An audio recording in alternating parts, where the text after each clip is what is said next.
Well, this seems to be like every time President Trump gets closer and closer to the edge, it's hard to see how this time he won't withdraw from the deal, given everything he said, given all the attempts that appear to have failed to convince him otherwise. That said, President Trump's middle name is unpredictable, so who knows what he'll do. But in some ways, the die is cast. Whether he withdraws now or maintains uncertainty, the benefits that Iran wanted to get from the deal are basically evaporating. So it's going to be very hard to keep the deal alive unless Europe does something quite significant, even if President Trump decides on this week, oh, I'm going to give another 3 months reprieve. He has basically made clear that he doesn't like the deal, that the U.S. shouldn't be a party to the deal, and that unless it changes fundamentally, the U.S. won't stay in. It seems, at least based on everything I'm hearing from the Europeans and from people here, that President Trump wants to walk out of the deal, not because he's not satisfied with its substance, but because it's an Obama legacy and because he wants to show that he can be tougher and that he can negotiate a different deal, or that he could put pressure on Iran and perhaps even cause the collapse of the regime.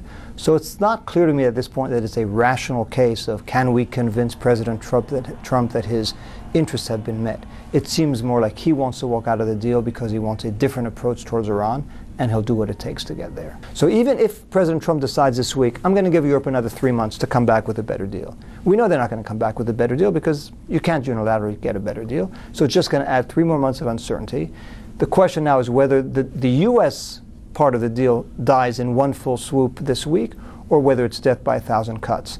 In either case, the responsibility will lie with Europe to convince the Iranians that they have enough to offer Iran.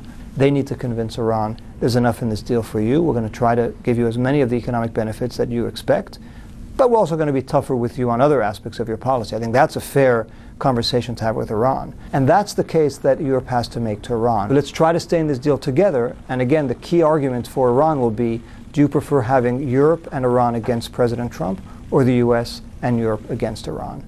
That just exacerbates their fears that this is just the first salvo in an attempt to overthrow the regime. And when a regime like the Iranian one feels under siege, feels that it's threatened, it will lash out. And again, that's the threat that we face, particularly at a time when Israel and Iran are in a very high tension over what's happening in Syria. This is an explosive cocktail, and it looks like President Trump is about to light the fuse.